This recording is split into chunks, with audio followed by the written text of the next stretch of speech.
Halo teman-teman YouTube, kali ini saya mau sharing perihal bagaimana kita memahami nomor rangka. Karena saya mengamati masih banyak di antara kita yang tidak terlalu peduli atau bahkan tidak tahu bagaimana cara membaca nomor rangka kendaraan yang dimilikinya. Gitu. Oke, kita coba mulai dari slide berikut, silakan disimak ya.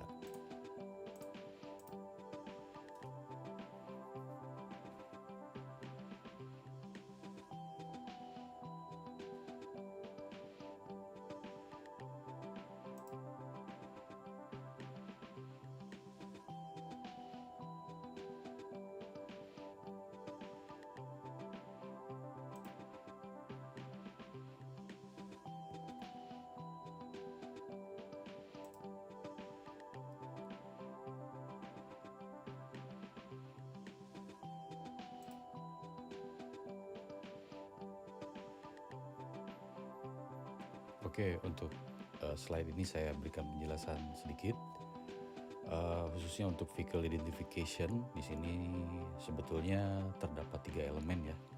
Jadi ada karakter pertama adalah tahun, karakter kedua itu adalah batch code atau plain code, lalu kemudian yang hijau ini adalah 6 digit sequential number yang unik setiap kendaraan. Untuk ini nanti saya akan berikan penjelasan lanjutan.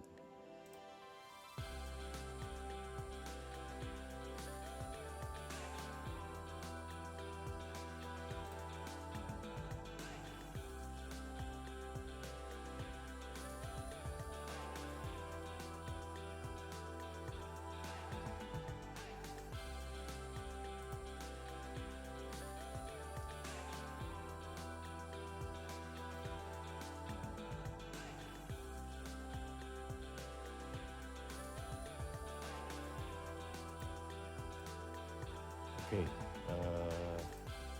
saya coba jelaskan lagi untuk prefix code ya. Jadi di slide sebelumnya itu ada istilah word manufacturer identification.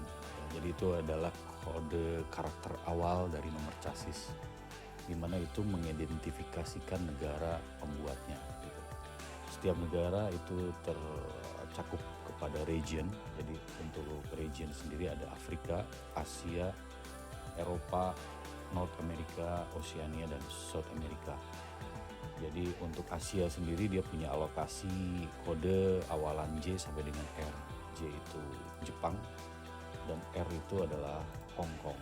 Indonesia diantaranya itu adalah MF sampai dengan MK. Lalu kita lanjut, Eropa itu adalah S sampai dengan Z. S itu milik United Kingdom, lalu Z itu milik Rusia. Lalu ada North America, itu kodenya teralokasi angka 1 sampai dengan 5. Untuk United States itu 1, 4, 5, dan 7.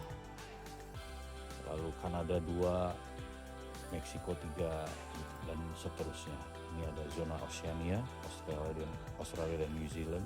Lalu kemudian Amerika Latin ya, 8 sampai dengan 9. Oke, untuk Indonesia sendiri dia awalannya adalah M, yaitu MF dan sampai dengan MK. Berarti alokasinya adalah kode MF, MG, MH, MI sampai dengan MK. Lalu kemudian Thailand itu teralokasi ML sampai dengan MR, berarti ML, MM, MN, MO sampai dengan MR. Dan begitu juga selanjutnya untuk negara-negara yang lainnya, itu dia sudah teralokasi pengkodeannya masing-masing dan tidak bisa dipertukarkan. Ini sudah baku untuk seluruh negara di dunia. Oke, kita lanjut lagi, WMI untuk global manufacturers-nya. Jadi kalau tadi kan 2 karakter awal ya. Nah, kalau yang global manufacturers itu mengambil 3 karakter awal. 3 karakter awal itu berarti mengidentifikasikan langsung ke manufacturer atau pembuatnya di negara tersebut. Kalau tadi kan J itu adalah Jepang. Jadi kalau 3 karakter misalnya JTJ itu adalah Lexus SUV. Itu udah pasti menggunakan kode JTJ dan selanjutnya. Toyota Car, Toyota SUV gitu ya. Ini kan negara Jepang ya. Kalau Jepang kan banyak sekali. dan selanjutnya gitu.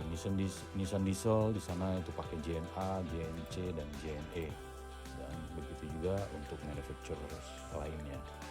Bagaimana untuk Indonesia? Indonesia sendiri dia diawali dari MH sampai dengan MK. Jadi MH1 itu milik Astra Honda Motor, MH3 punya Yamaha, MH4 Kawasaki dan seterusnya. Mercedes-Benz adalah MHL sampai yang terakhir ini MK3 milik Wuling. Setahu saya ini kurang lengkap ya, jadi ini mungkin ada yang tertinggal, tapi pada prinsipnya ini saya hadirkan sebagai sampel agar kita bisa memahami pengkodean ini. Kita coba contoh lainnya dari negara tetangga kita, Thailand. Dia dimulai dari ML sampai dengan MR. Jadi ML0 itu punya Ducati Motor, ML3 itu Mitsubishi Motors, dan selanjutnya. Oke, kembali ke slide saya di awal tadi untuk contoh nomor rangka. Itu kode tahun di sini adalah kode awalan di sini ya, kode pertama dari Vehicle Identification Section itu karakter pertama adalah karakter tahun di mana kodenya pun sudah baku. Itu seperti tampil di sini ya. Kalau di sana kan contohnya adalah 2 ya, berarti 2 itu adalah tahun 2022 gitu. Kalau tahun 2004 adalah R, 2023 adalah P, 2022 adalah N, dan selanjutnya. Oke, jadi kombinasinya untuk sekuensialnya untuk kode tahun ini dari A sampai dengan Y, lalu kemudian dia berpindah ke 1 sampai dengan 9, dan berawal lagi dari A lagi sampai Y lagi, dari 1 lagi sampai ke 9 lagi, lalu kembali ke A lagi. Jadi selalu seperti itu. Oke, jadi untuk kode tahunnya seperti itu, lalu kemudian untuk plan code ya, ataupun batch code. Nah, ini karakter yang kedua dari section yang ini itu adalah kode yang dimiliki atau dimengerti dari si internal manufacturers-nya. Jadi kita sebagai pemakai atau pemilik ataupun konsumen, kita tidak bisa paham sebetulnya ini kodenya apa gitu, karena ini adalah internal dari manufacturer-nya.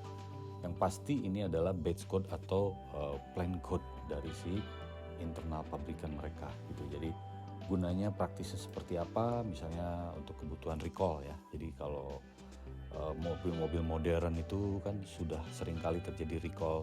Nah, itu pihak manufacturer dia sudah bisa mengetahui bahwa batch production sekian gitu kan, itu dari nomor rangka atau nomor sekuensial sekian sampai dengan sekian itu harus dilakukan recall misalnya, karena harus ada terjadi pengecekan ataupun penggantian komponen gitu kan.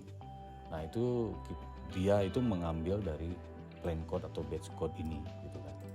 Nah jadi dia bisa mengambil batch code atau plan code ini dengan range sekuensial sekian sampai dengan sekian untuk kode model. Dalam hal ini misalnya FE304B itu harus dilakukan recall gitu kan, komponen di dalam kendaraannya gitu. Nah itu adalah fungsi dari kode yang kedua ini. Oke, demikian informasi saya coba singkat-singkatnya perihal bagaimana kita memahami nomor rangka ini. Intinya dari kembali ke slide awal saya, intinya dari kita bisa paham nomor rangka itu agar kita bisa terhindar dari penipuan ya, baik itu secara sengaja maupun tidak sengaja, karena namanya mobil hobi misalnya atau motor hobi biasanya sudah berpindah tangan beberapa kali, sehingga asal usul atau origin dari autentikasi kendaraan tersebut juga menjadi bias gitu, sehingga kita akan kembali ke bagaimana kita membaca nomor rangka, karena itu adalah otentik dari si vehicle yang kita target gitu ya. Karena tidak dipungkiri juga ada model-model tertentu baik motor ataupun mobil yang sangat digandrungi, yang digemarin dan harganya sangat tinggi. Itu dibangun dari model-model yang umum ataupun yang tidak terlalu langka, lalu dibangun, digubah, dimodifikasi menjadi model yang langka tadi untuk mendapatkan keuntungan ataupun model yang langka tersebut gitu. Nah, kita bisa terhindar dari praktik tersebut baik secara sengaja maupun tidak ya.